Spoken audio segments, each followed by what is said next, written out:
Hi everyone, आपका question है पारिस्थितिक पिरामिड क्या है। ओके, ये कितने प्रकार के होते हैं समझाइए। देखिए, आहार शंकु या पारिस्थितिक शंकु यदि पारितंत्र के विभिन्न पोषक स्तरों के जीवों को उनकी संख्या, जीवन भार तथा उनके संचित ऊर्जा की मात्राओं के अनुपात को चित्र द्वारा व्यक्त करे तो एक शंकु जैसी आकृति होती है, जिसे आहार शंकु कहते हैं। ये तीन प्रकार के होते हैं। पहला, जीव शंकु का जीव संख्या का शंकु।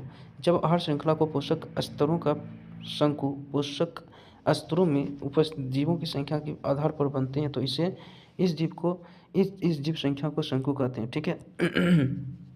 यदि हम संख्या में आधार माने तो उत्पादकों की संख्या सबसे अधिक तथा इसके बाद के पोषकों स्तरों के जीवों की संख्या क्रम से कम होती जाती है। इस कारण इसका शंकु सीधा बनता है, लेकिन एक वृक्ष को आधार मानने पर यह उल्टा बनता है। ठीक है।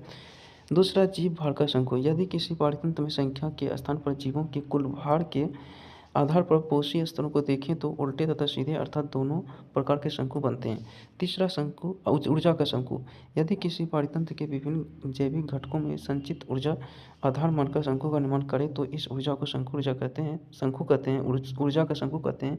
यह शंकु हमेशा सीधा बनता है क्योंकि प्रत्येक पोषी स्तरों में ऊर्जा में कमी आ जाती है।